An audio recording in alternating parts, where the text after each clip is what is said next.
প্রেম, প্রণয় কিংবা বিয়ে, সেই রঙিন স্বপ্নই কখনো কখনো হয়ে ওঠে সুপরিকল্পিত কোনো প্রতারণার ফাঁদ। সেই ফাঁদে পা দিয়ে নিঃস্ব ইতালি প্রবাসী এক বাংলাদেশি। চাঞ্চল্যকর এই ঘটনার অনুসন্ধানে বের হয়ে আসে অন্ধকার জগতের গল্প। প্রবাসী স্বামীর লাখ লাখ টাকা হাতিয়ে মানসিক নির্যাতন করে বাধ্য করে বিচ্ছেদে। আর বিচ্ছেদের 3 দিনের মাথায় ওই নারীর নতুন বিয়ে জাগায় নানান প্রশ্ন। এসব অভিযোগের সত্যতা খোঁজার চেষ্টা করেছেন সহকর্মী দীপ্ত চন্দ্র পাল।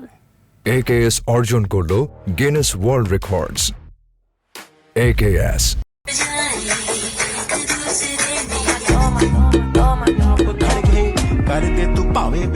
নাম মরিয়ম ইসলাম লামিয়া। মুখে মিষ্টি হাসি আর সামাজিক যোগাযোগ মাধ্যমে আভিজাত্যের প্রকাশ। এই রূপ ও আলিশান জীবনের আড়ালে রয়েছে এক ভয়ঙ্কর প্রতারণার জাল। অনলাইন মাধ্যম ঢাকা রিয়েল সিক্রেট সার্ভিস নামে এই সাইটের আড়ালে অনৈতিক কর্মকাণ্ড আর ছলনায় পুরুষদের ফাঁদে ফেলাই তার মূল পেশা।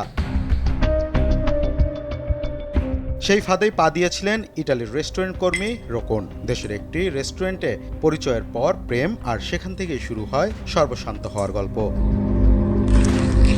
সম্পর্কের শুরু থেকেই নানা অজুহাতে টাকা ও মূল্যবান সামগ্রী হাতিয়ে নিতে থাকেন লামিয়া। এরপর একদিন কৌশলে প্রবাসীকে বাসায় ডেকে জিম্মি করে জোরপূর্বক বিয়ে করেন তিনি। আমি এই পর্যন্ত চট্টগ্রামে একটা বিয়ে হয়েছে, ওটার প্রমাণ আছে, ওটা ও আমার নিজের মুখে স্বীকারও করছে, ওর আত্মীয় স্বজন স্বীকার করছে রবিনের একটা অ্যাক্সিডেন্ট হয়ে গেছে।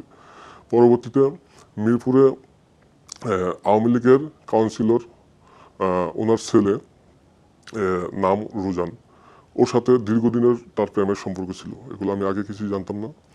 ওই ছেলের সাথে ওই ছেলেকে বিয়ে করার জন্য আমাকে যেভাবে তারা ফাঁদে ফেলেছে, সেমভাবে ওই ছেলেকে বিয়ে করার জন্য অনেক চেষ্টা করেছে। বিয়ের পর নানা রকম আর্থিক আর মানসিক চাপে চ্যাপ্টা হওয়ার কথা জানান ভুক্তভোগী। এখন আমাকে চাপ দিতেছে যে আমি তাকে প্রতি মাসে 50,000 দিই, সে একটা মেয়ে থাকে, আমাকে বলতেছে আমাকে এইটা দাও, আমাকে ওইটা দাও। পরে আমি বলি যে আমি মাসে যত টাকা ইনকাম করি সব যদি আমি তোমাকে দিয়ে দিই, তাহলে আমার ফিউচারটা কি হবে। বিয়ের পরেও থামেনি লামিয়ার অপকর্ম, কারণ স্বামী বিদেশে। সন্দেহ হলে দেশে ফিরে জানতে পারেন স্ত্রী অনলাইন প্ল্যাটফর্মে কলগার্ল হিসেবে যুক্ত। এভাবে আমাকে প্রতিনিয়ত চাপ দিতে থাকে।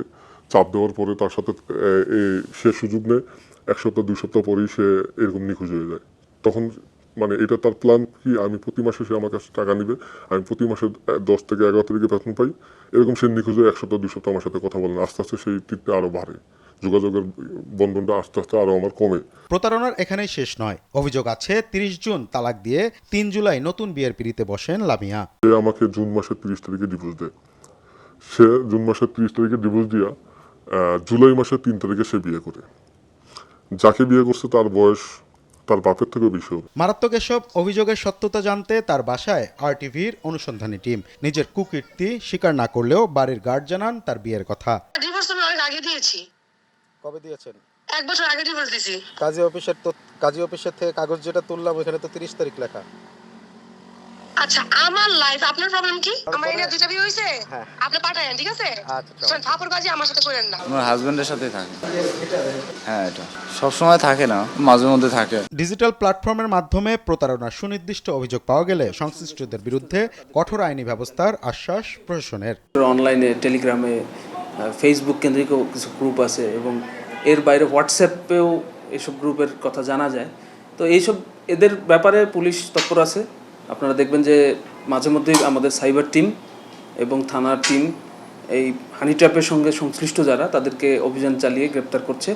ভার্চুয়াল মাধ্যমে গড়ে ওঠা আবেগপ্রবণ সম্পর্কে জড়ানোর আগে প্রবাসীদের আরও সতর্ক ও সচেতন হওয়ার পরামর্শ আইনশৃঙ্খলা বাহিনীর। দীপ্ত চন্দ্র পাল, RTV, ঢাকা।